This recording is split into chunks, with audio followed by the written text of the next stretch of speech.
Fala, Blaugranas! Matheus Norman aqui para mais um vídeo no canal do Blaugrana Brasileiro. Hoje nós vamos fazer a análise pré-jogo da partida contra a Real Sociedad, um time extremamente tradicional do futebol espanhol, que nos últimos anos nos acostumamos a ver disputando a Liga dos Campeões, tem um título recente de Copa do Rei e foi finalista na temporada passada, mas que nesse ano especificamente não está conseguindo desempenhar um bom futebol. Acumula tropeços e mostra a sua pior versão, tanto no Campeonato Espanhol quanto na Liga Europa, onde acabou de ser derrotada pelo Vitória Pilsen. Olhando o momento da Real e olhando o momento do Barça, é difícil a gente imaginar que a balança não está pendendo a favor do clube blaugrana. Mas continua sendo um time muito talentoso, com muitos perigos a oferecer, e esse vídeo aqui é justamente para a gente entender melhor um pouco deles, dos perigos que a Real Sociedad pode acabar apresentando. Mas antes da análise começar, vamos fazer aquele lembrete que eu sei que você esquece. Para esse canal aqui continuar funcionando e trazendo um conteúdo cada vez melhor, você tem que se inscrever, deixar a sua curtida. Mas antes da análise começar, deixa eu fazer o lembrete porque eu sei que tu esquece. Curte o vídeo, se inscreve no canal, ativa as notificações, é só clicar no sininho. Fazendo tudo isso, você ajuda a gente a continuar crescendo e a levar um conteúdo cada vez melhor sobre o Barcelona para blaugranas espalhados pelo mundo inteiro. Feito o pedido, vamos lá. Como joga a Real Sociedad? O time de San Sebastián joga num esquema tático que uns 6 a 8 anos atrás todo mundo gostava de utilizar, mas que foi saindo de moda à medida que os anos foram passando e hoje é bem difícil encontrar alguém que ainda utilize. O técnico Imanol Alguacil não abre mão do seu 4-1-4-1. A Real Sociedad não tem elenco para mostrar uma organização tática e menos ainda uma escalação diferente rodada a rodada. O máximo de inovação que pode acontecer, dependendo do adversário que vai ser enfrentado, é o posicionamento do Oyarzabal, que é o capitão e o camisa 10 dentro da equipe do País Basco. Contra times inferiores, onde a Real Sociedad vai ter muito mais posse de bola e amassar o tempo todo, não é incomum o Oyarzabal se deslocar para a esquerda e ter oportunidade no comando do ataque o Óscarson, um reforço recém-chegado da Islândia. Contra equipes mais poderosas, onde a Real Sociedad precisa tomar um pouco mais de cuidados defensivos, joga aberto o Sergi Gomes e o Oyarzabal vira referência dentro da área.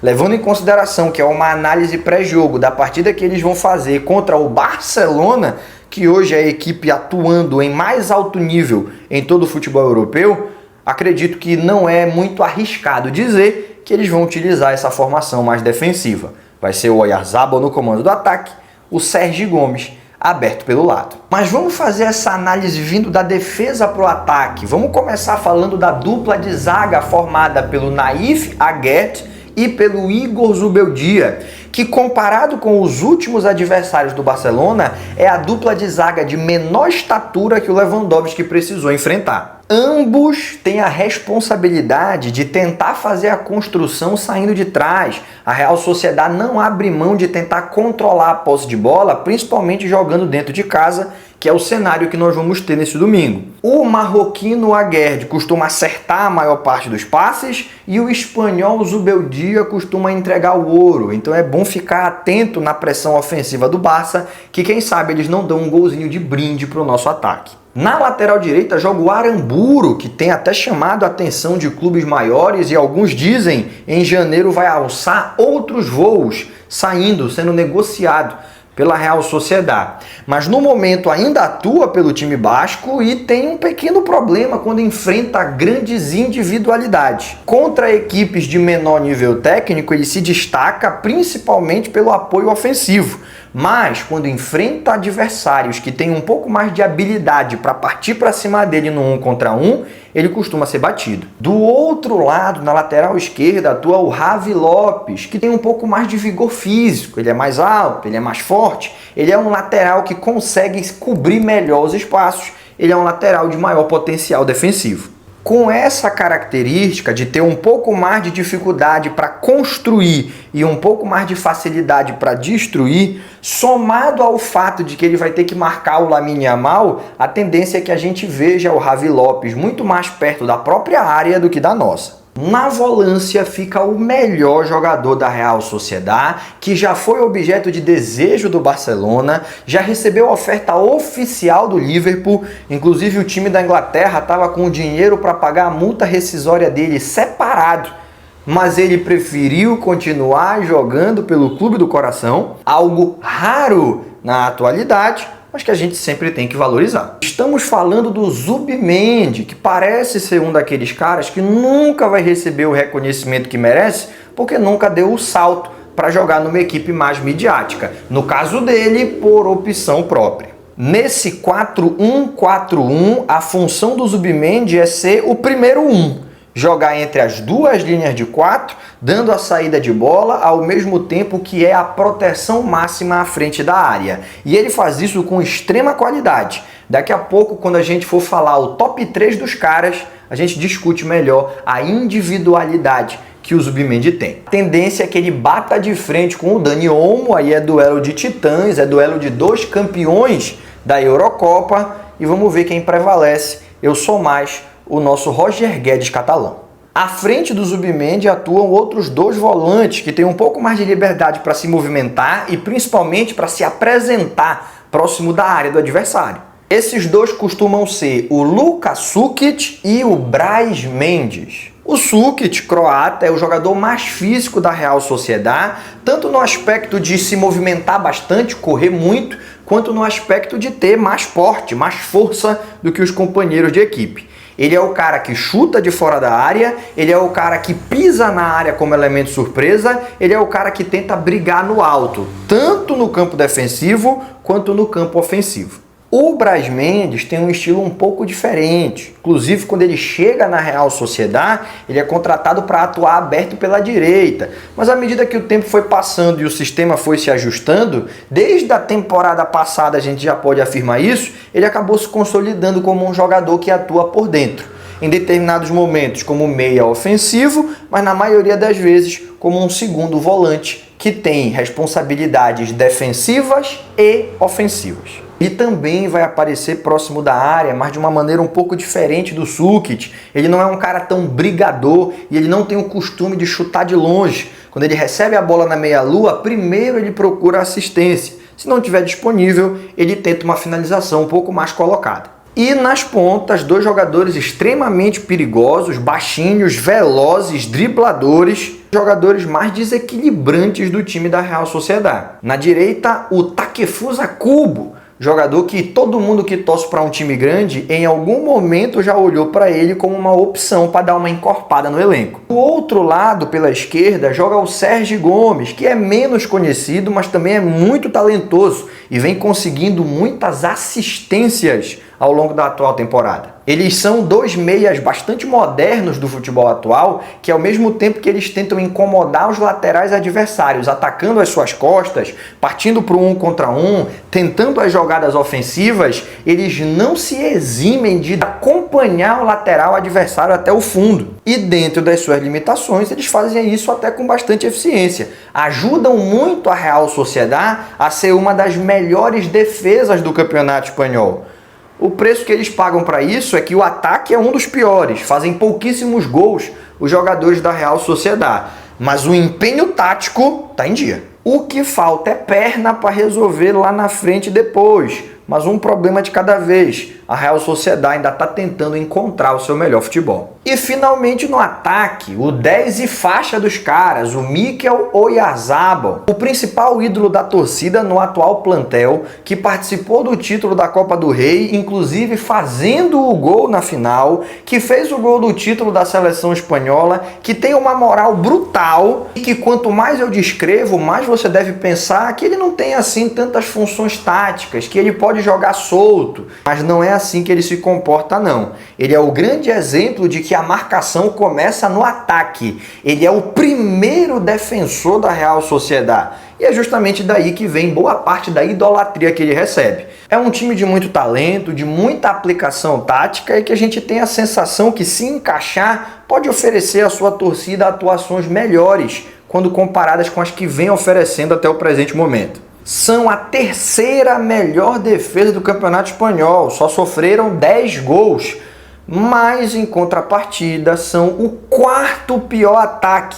Também só fizeram 10 gols nessas 12 rodadas que aconteceram até aqui. E aí vem o dado crucial e provavelmente o mais brutal. Uma equipe tão tradicional por crescer quando joga dentro de casa, na atual temporada tem o pior desempenho como mandante entre as 20 equipes que disputam La Liga. Nem o lanterna do campeonato consegue ter um desempenho em casa tão ruim quanto a Real Sociedad. Inclusive, dos 10 gols que a equipe sofreu, 9 foram em casa. E não foram poucos jogos não, foram 6, metade dos que atuou até aqui, com 4 derrotas, 1 empate e só 1 vitória. A sensação que dá é que é uma equipe que se sente mais confortável para jogar reagindo, com muita marcação, com muita aplicação tática, com velocidade para puxar os contra-ataques, mas que quando joga no Anoeta, que é o estádio da Real Sociedad, tem uma dificuldade muito grande para propor o jogo. Se sente obrigado a tomar as rédeas da partida por conta do apoio da torcida, pelo ambiente que está sendo criado e acaba se complicando.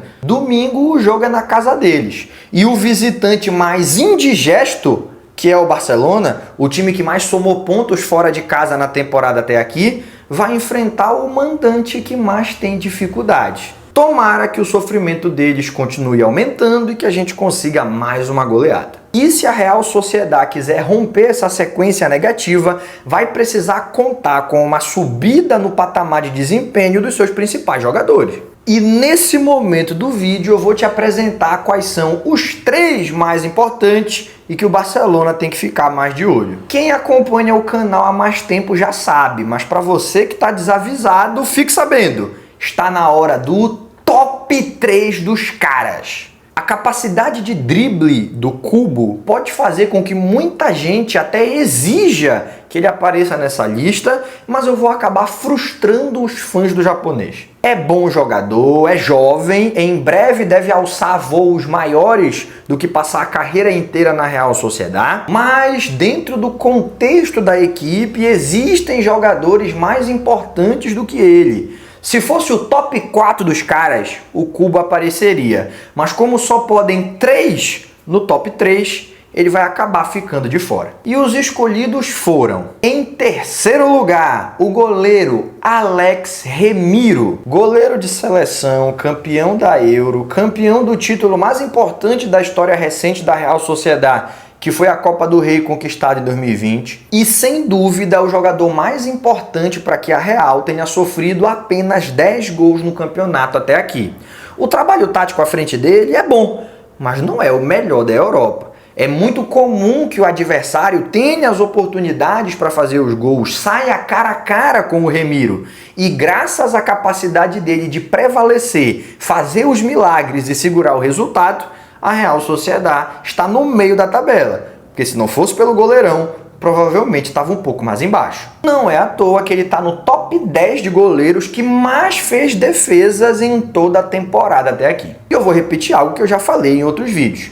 Quando qualquer equipe vai enfrentar o Barcelona, que hoje é disparado o melhor ataque da Europa, para que se possa sonhar em conseguir pontos, seja empate, seja vitória, ou até mesmo não ser humilhado, perder de pouco e preservar o saldo de gols, vai precisar que o seu goleiro seja protagonista. Se o goleiro não fizer 3 ou 4 milagres, pode ter certeza que vai tomar goleada, porque as oportunidades o time blaugrana vai conseguir criar. Aqui não é diferente. Se a Real Sociedad não quiser ser a 8ª equipe consecutiva em que o Barcelona faz no mínimo 3 gols, o Alex Remiro vai ter que ter uma noite inspirada. E tendo em vista que eles são um dos piores ataques do campeonato, se eles tomarem muitos gols, é difícil imaginar que consigam algum pontinho. Pelo nível que ele apresenta e pela importância que ele vai ter dentro da partida, o Alex Remiro aparece aqui como o nosso terceiro lugar no top 3 dos caras desse vídeo. Em segundo lugar, Mikel Oyarzabal, o camisa 10 e faixa da Real Sociedad. É o tipo do jogador que nasceu para ser ídolo dessas equipes de segunda prateleira do futebol europeu. Dessas que não estão entre as grandes forças do futebol mundial,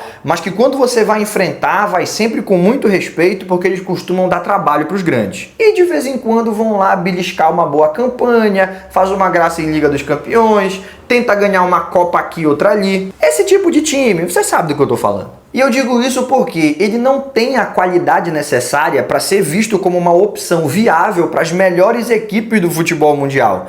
Mas ele tem a personalidade e a capacidade decisiva para, jogando por um time menor, incomodar constantemente essas equipes que não querem contratá-lo, mas que também não gostariam de ter que enfrentá-lo. Por tudo isso que nós falamos, ele é o segundo lugar no nosso top 3 de hoje. E em primeiro lugar, Martin Zubimendi. Quem torce para o Barcelona já escutou esse nome várias vezes, porque quando o Xavi era o nosso treinador, sempre que ele tinha a oportunidade, ele citava o Zubimendi como volante dos seus sonhos. Toda vez que ele dizia que o elenco precisava de reforços, o primeiro nome que ele apontava para construir o projeto no entorno era o Zubimendi. Se você não conhece o Zubimendi, eu vou fazer uma analogia que vai te permitir entender rapidamente. Ele é o Rodri versão Pocket. O ganhador da bola de ouro tem 1,90 m, o Zubimendi tem 1,78 m, mas a maneira que eles se comportam em campo e a função tática que eles exercem é exatamente a mesma. Não à toa na seleção espanhola, o Zubimendi é o reserva imediato do Rodri, e o estilo de jogo da equipe não muda nem um pouco quando um precisa sair para o outro entrar. É o cara que com a bola dá o primeiro passe de qualidade, faz o time chegar no campo de ataque, mas depois disso não fica assistindo à distância. Também se apresenta para tentar na entrada da área chutes ou assistência. E sem a bola, ele tem o vigor físico necessário para patrulhar a entrada da área e garantir que esse espaço entre linhas não fique vazio para o camisa 10 do adversário poder construir com tranquilidade. O famoso 2 em 1. Você não precisa de um volante para construir e outro para destruir. Volantes como o Zubimendi fazem as duas coisas com igual qualidade. O time inteiro da Real Sociedad não está atuando no nível que atuou temporada passada, e a gente tem que falar a verdade. O próprio Zubimendi não está conseguindo manter o seu padrão de desempenho, mas ainda assim continua sendo o jogador mais importante para o esquema tático do nosso adversário, e pelo nível que ele consegue desempenhar sua função, não podia ser outro. O Zubimendi é o primeiro lugar no top 3 dos caras do vídeo de hoje. É um top 3 só de campeão da Euro, né? E olha que 2 deles foram de suma importância para que o título pudesse acontecer.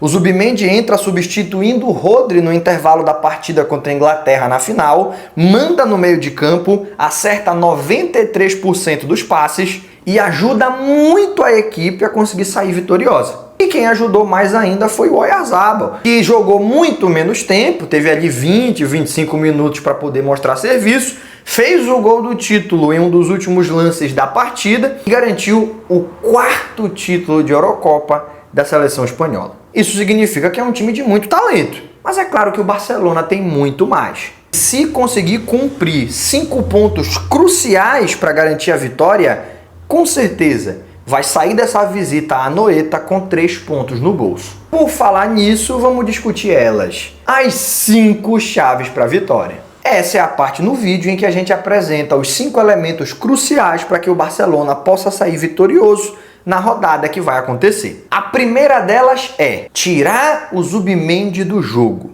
Toda a tática de construção da Real Sociedad passa pelo passe do Zubimendi. Os zagueiros recebem a bola do goleiro e já procuram onde está o volante para ele poder receber o passe curto e sair de cabeça erguida, levando o time para o ataque. Em alguns casos, a bola nem passa pelo zagueiro, o próprio goleiro já procura o Zubimendi numa tentativa de fugir da pressão. Quando ele está marcado, chutão. Ninguém mais tem coragem e nem qualidade para arriscar um passe um pouco mais incisivo. Se deixar a bola chegar no pé dele, ele tem a frieza e a qualidade necessária para fugir da pressão que cola em seguida.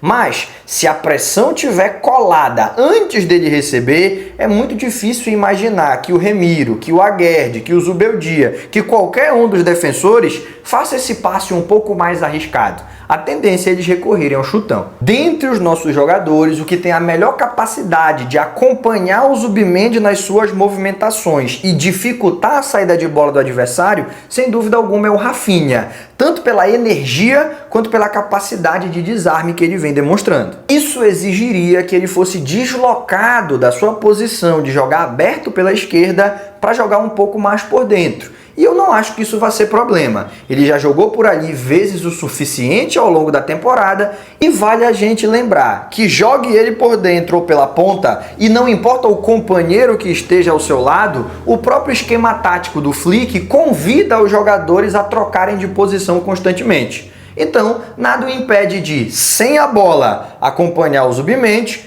e com ela encontrar o melhor espaço, seja pelo lado do campo, seja construindo por dentro. Acredito que isso deixaria o Zubimendi extremamente desconfortável, tiraria da Real Sociedad a maior parte do seu poder de construção e facilitaria bastante o caminho do Barcelona até a vitória. Por isso, essa é a nossa chave número 1 do vídeo de hoje. Segunda chave, velocidade por dentro. A gente vai voltar a falar um pouco do Zubimendi, porque, repito, ele é o jogador mais importante para o funcionamento tático da Real Sociedad e porque ele atua numa posição que é bastante sensível quando você fala de defender. Ele é o volante que atua entre duas linhas de 4.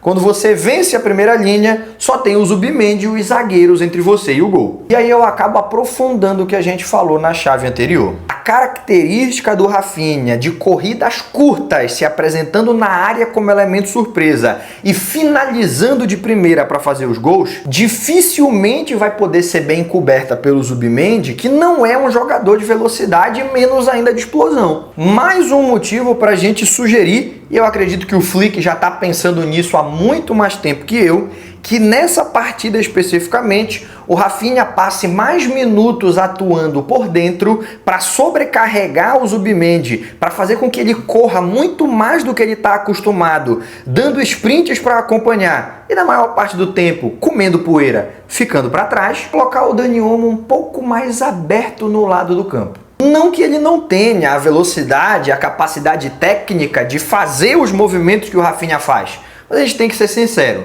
Hoje, em todo o futebol mundial, não tem ninguém aparecendo na área como elemento surpresa, ou na frente dela para finalizar, ou fazendo facão para receber o lançamento, ou qualquer outra movimentação que exija explosão e iniciativa que você possa imaginar. Absolutamente ninguém, repito eu, fazendo isso melhor do que o Rafinha. Resumindo, é um duelo muito favorável para o brasileiro e que vai fazer com que o espanhol, o Zubimendi, tenha pesadelos só de pensar em marcar ele outra vez. Por isso, essa velocidade por dentro, com ênfase na participação do Rafinha, é a segunda das nossas 5 chaves para a vitória. Chave número 3, criatividade nas pontas. A gente já tangenciou isso, mas agora vamos falar de maneira mais explícita. O esquema tático da Real Sociedad acaba espelhando o Barcelona. Se você olhar com cuidado para o campo, você vai perceber que aonde o lateral do Barcelona se projeta, os meias da Real Sociedad tentam impedir.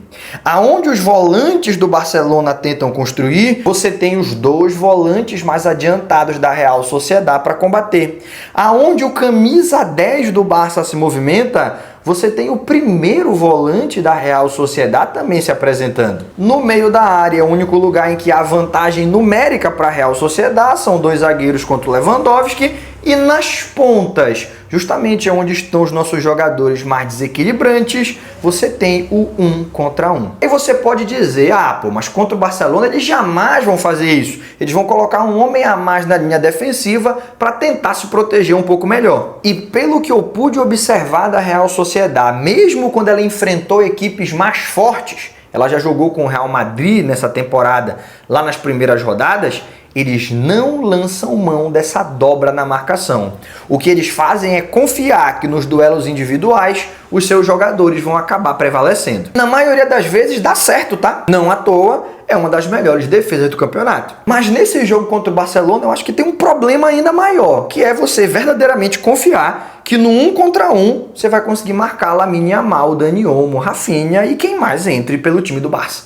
Nesse esquema que eu estou sugerindo e que eu acredito inclusive que o Hansi Flick vai lançar a mão, de usar o Rafinha por dentro e o Dani Olmo na ponta, a gente teria o Dani Olmo batendo de frente com o Aramburu e o Lamine Yamal batendo de frente com o Javi Lopes. Com todo respeito aos laterais da Real Sociedad, que são laterais de bom nível, eles não se garantem contra esses dois craques do futebol atual. É simplesmente você deixar o seu lateral no 1 contra os dois melhores dribladores do futebol europeu na atualidade. Isso aqui não é opinião não, tá? Isso aqui é estatística. Lamine Yamal em primeiro lugar, Dani Olmo em segundo, são os dois jogadores que têm melhor aproveitamento nos dribles em todas as grandes ligas europeias. E repetindo, o sistema do Hansi Flick nunca é estático, a troca de posições acontece muito frequentemente e você vai ter oportunidades em que o Rafinha vai estar aberto pelo lado, o Dani Olmo vai estar construindo por dentro e a vantagem continua sendo totalmente a favor do clube blaugrana. Essa pequena mudança nos daria a velocidade por dentro que eu citei na chave número 2 e, claro, a criatividade nas pontas, que é a proposta dessa chave de número 3 das 5 chaves para a vitória do vídeo de hoje. Chave de número 4, segurança nas laterais. Não importa o quão dominante o Barcelona consiga ser, a gente sabe que em algum momento o adversário vai ter oportunidade de atacar. Se até o Getafe, que botava 11 jogadores dentro da área, em algum momento ele consegue ir lá do outro lado, tentar um cruzamento, um escanteio, um chute de fora da área, não tenha dúvida que a Real Sociedad, que tem muito mais argumentos, também vai encontrar espaços. E salvo um chute milagroso do Sukic ou do Zubimendi, o que tem de mais perigoso nesse time da Real Sociedad é a velocidade e a capacidade de drible dos seus dois meias que jogam abertos. O Kubo pela direita, o Sergi Gomes pela esquerda. No lado do Sergi Gomes, ele vai bater de frente com o Koundé, que hoje é disparado o melhor lateral direito do futebol mundial, principalmente quando a gente fala no aspecto defensivo. Então eu nem sei se vale a pena a gente entrar tanto assim nessa discussão do lado do Koundé. Eu acredito que ele vai conseguir dar conta do Sergi Gomes. O problema maior está do outro lado, porque o Baldé não é tão seguro quanto o Koundé, ao mesmo tempo que o Kubo não é tão fácil de anular quanto o Sergi Gomes. Vou repetir algo que eu já falei em outros vídeos e que eu acho importante a gente sempre lembrar quando tem oportunidade. O Baldé não é um defensor ruim, mas pelo esquema tático do Flick, frequentemente ele não está lá para defender. Porque nisso que todo mundo já chama de flick-flaca, o tic-tac do Hansi Flick, o Baldé atua muito mais como um ponta do que como um lateral. E a gente faz uma linha de 4 jogadores atrás do Lewandowski, com o Baldé de um lado, Rafinha e Dani Olmo por dentro, e com o Lamine Yamal na ponta direita. A essa altura todo mundo já percebeu que é dessa maneira, e o que talvez a galera ainda não tenha percebido é que não tem como o lateral estar na linha de fundo ofensiva e do nada se teleportar para a linha de fundo defensiva. É um risco calculado. O Flick sabe que nós vamos ter mais espaço para o adversário contra-atacar, mas dentro do sistema que ele acredita, vale a pena esse risco, porque as nossas recompensas atacando sempre vão ser maiores do que os prejuízos defendendo.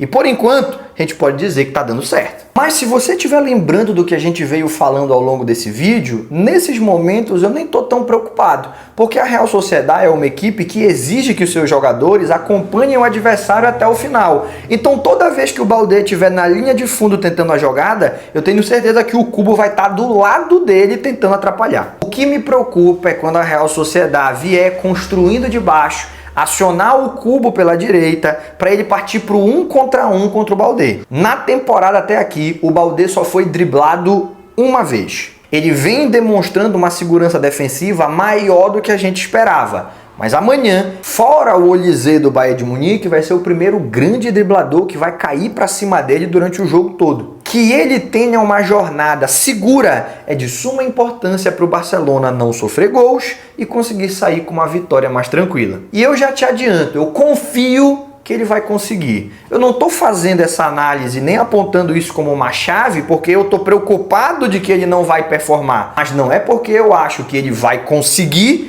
que se torna menos importante que ele consiga. Dito isso, que os nossos laterais, principalmente o Baldé, tenham uma jornada de segurança defensiva, é a quarta das 5 chaves para a vitória de hoje. E a quinta e última chave, Lewandowski na área. Se você olhar os nossos outros vídeos pré-jogo, você vai encontrar alguns em que eu falo que uma das chaves para a vitória é o Lewandowski sair da área e se movimentar, porque isso vai abrir espaço para que o Rafinha, o Dani Olmo apareçam como elemento surpresa dentro da área, e alguns outros em que eu digo o contrário, e que é mais interessante ele ficar dentro da área esperando os passes porque a bola vai chegar. O de amanhã é um adversário em que é melhor ele ficar dentro da área, por 2 motivos principais.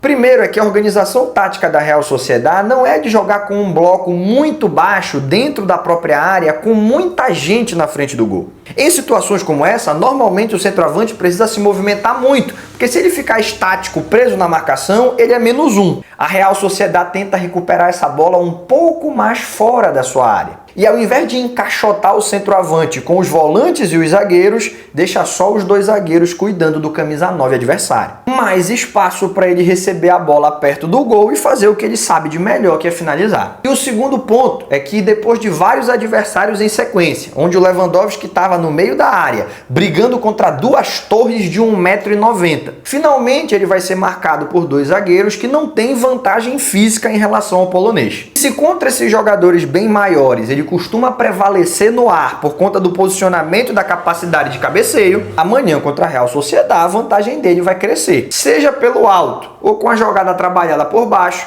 o Lewandowski deve levar vantagem em relação ao Zubeldia e ao Aguerd. Por isso, ele está dentro da área para fazer o que ele faz de melhor, que são os gols. É a quinta e a última chave para a vitória do nosso vídeo de hoje. Resumindo, a Real Sociedad é um time de muita qualidade, mas que tem muitas preocupações defensivas e acaba tendo, por conta disso, dificuldades ofensivas. É tanta gente que prioriza o trabalho tático e defender que acaba faltando perna para ir lá do outro lado atacar. É o que a gente sempre fala e felizmente é um erro que o Hansi Flick não comete.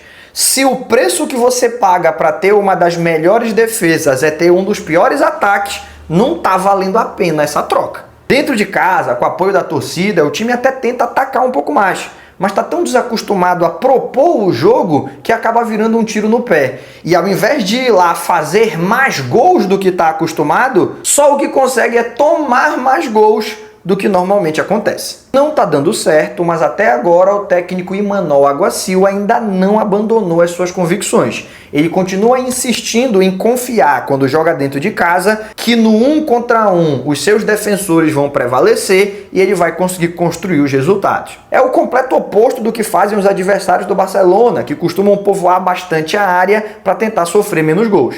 Mas se a gente for falar a verdade, quem jogou tentando atacar o Barcelona tomou goleada. Quem jogou tentando só se defender também tomou goleada. Então, se está todo mundo tomando goleada, pelo menos que ele vá tomar goleada com as suas convicções intactas. O favoritismo é grande do Barça, mas não parece que vai ser uma dessas partidas em que com 30 minutos a gente já está goleando. Tem tudo para ser um jogo complicado contra um adversário que costuma se defender muito bem, mas que não tem argumentos ofensivos para a gente imaginar que eles possam vencer. Mas afinal, quem é que vai estar em campo para fazer acontecer na prática o que aqui a gente discutiu na teoria? Vamos descobrir agora, na nossa aposta da escalação. Eric Garcia, Araújo e Ferran Torres não estarão disponíveis agora, mas já devem aparecer na próxima partida, no dia 23 de novembro, após a data FIFA contra o Celta de Vigo. O Christensen deve demorar um pouco mais, mas ali no comecinho de dezembro ele também já deve estar à disposição. Fora esses 4, e o ter Stegen e o Bernal, que perderam a temporada por conta de lesão, infelizmente, todos estão disponíveis. O que eleva a dificuldade da gente acertar a escalação. Mas vamos tentar. A nossa aposta de escalação do Barcelona para amanhã é Iñaki Peña, Koundé, Cubarsí, Íñigo Martínez, Baldé, Casadó, De Jong, Yamal, Dani Olmo, Rafinha e Lewandowski. Obviamente o Pedri é titular nesse time, mas como ele já vem numa sequência de muitas titularidades consecutivas, de jogar quarta e domingo várias vezes ao longo das últimas semanas, de ser um jogador que requer um pouco mais de cuidado e principalmente por perceber que o Flick e a equipe médica estão tendo esse cuidado com ele, eu resolvi apostar que amanhã ele vai ser poupado do time titular e só entra no segundo tempo em caso de necessidade. O Cubazi eu tô apostando que vai jogar de máscara por causa do corte que ele sofreu no rosto. Vai precisar de uma proteção extra, mas existe também a chance de ele ser sacado da equipe para poder cicatrizar melhor o golpe sofrido e entrar o Sérgio Domingues, que eu sei, a maior parte da torcida pegou um pouco de abuso da cara do rapaz. Mas convenhamos, gente, ele foi mal em um jogo, que foi a partida contra o Osasuna. Se a gente marcar um jovem de 19 anos eternamente por causa de um jogo ruim, ninguém mais joga no Barcelona. Afinal de contas, a gente costuma dar oportunidade justamente para jovens. Se ele jogar, tenho certeza que vai jogar bem. E ainda te digo mais, vários outros nomes nós desconfiamos, mas o Flick confiou e eles calaram a nossa boca. Por isso, nunca mais eu me manifesto contra esse alemão, porque ele entende mais de futebol do que todos nós. Meu palpite é 3-0 Barcelona, com gols de Lewandowski, Dani Olmo e Rafinha. Parece loucura eu ter falado anteriormente que não vai ser um jogo assim tão fácil e na hora de palpitar falar 3-0, né? Mas o Barcelona chegou num nível tão absurdo que a gente consegue palpitar um 3-0 e considerar que está sendo um jogo mais difícil do que aqueles que nós enfrentamos anteriormente. Por isso o palpite é esse. Jogo difícil. 3-0 para nós. E você quer concordar ou discordar de alguma coisa que ouviu nesse vídeo? Então deixa aí nos comentários. E não esquece de deixar também o seu engajamento. Curte o vídeo, se inscreve no canal, ativa as notificações, é só clicar no sininho. Fazendo tudo isso de graça, você ajuda a gente a continuar crescendo e a levar um conteúdo cada vez melhor para blaugranas espalhados pelo mundo inteiro. Por hoje a gente encerra. Aquele abraço e até o próximo vídeo.